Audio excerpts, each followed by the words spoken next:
ನಮಸ್ಕಾರ. RKB films ಅವರ love to lassi ಅಂತ ಒಂದು ಪಿಕ್ಚರ್ ಫಸ್ಟ್ ಟೈಟಲ್ ಟ್ರ್ಯಾಕ್ನ ಓಪನ್ ಮಾಡಿದ್ದಾರೆ. ಹರಿಪ್ರಾಣ ಅಂತ ಅವರು ಡೈರೆಕ್ಟ್ ಮಾಡ್ತಾ ಇದ್ದಾರೆ. ಆರ್ಯನ್ ಹೀರೋ. ಐ ಥಿಂಕ್ ಅವರೆಲ್ಲ ಚಾನಲ್ಲಿ ವರ್ಕ್ ಮಾಡಿದವರು, ಇವಾಗ ಹೀರೋ ಆಗಿ ಬರ್ತಾ ಇದ್ದಾರೆ. ಐ ಥಿಂಕ್ ಆರ್ಯನ್ ಅವರು all the best, welcome and ಒಳ್ಳೇದಾಗಲಿ ನನಗೆ. ಜೀವಿತಾ ಪ್ರಭಾಕರ್ ಅವರು ನಾಯಕಿಯಾಗಿ ಮಾಡ್ತಾರೆ. ನಿಮಗೂ ಅಷ್ಟೇ all the best good luck. And ಇಡೀ ತಂಡಕ್ಕೆ all the best. Love to lassi ತಂಡಕ್ಕೆ ಒಳ್ಳೇದಾಗಲಿ. ಆ್ಯಂಡ್ ಇವತ್ತಿಂದ ಪ್ರಾರಂಭ ಮಾಡಿದ್ದಾರೆ ಅವರ ಅಡ್ವರ್ಟೈಸ್ಮೆಂಟ್ನ. Good luck for love to lassi, all the best. Love to lassi ಚಿತ್ರತಂಡಕ್ಕೆ ಒಳ್ಳೆಯದಾಗಲಿ, ಎಲ್ಲರ ಆಶೀರ್ವಾದ ಕೊಡಿ. ಅವ್ರಿಗೆ ಹೊಸಬ್ರು ಚೆನ್ನಾಗಿ ಮಾಡ್ತಾ ಇದ್ದಾರೆ.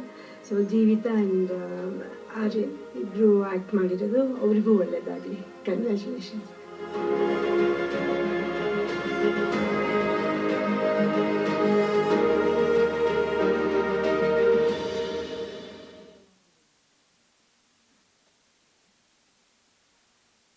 ಹಾಯ್, ಎಲ್ರಿಗೂ ನಮಸ್ಕಾರ. RKB ಫಿಲ್ಮ್ಸ್ ಲಾಂಛನದಲ್ಲಿ ಆರ್ಯನ್ ಅವರ ನಟನೆಯಲ್ಲಿ, ಹರಿಪ್ರಾಣ ಇವರ ನಿರ್ದೇಶನದಲ್ಲಿ, ಭಾರತಿ ಶ್ರೀನಿವಾಸ ರಾಜು ಇವರ ನಿರ್ಮಾಣದಲ್ಲಿ ಬರ್ತಾ ಇರುವಂತಹ ಸಿನಿಮಾ ಲವ್ ಟು ಲಸ್ಸಿ. ಈ ಸಿನಿಮಾದ ಟೈಟಲ್ ಲಾಂಚ್ ಆಗ್ತಾ ಇದೆ. ಇವರಿಗೆ ಒಳ್ಳೇದಾಗ್ಲಿ. All the very best.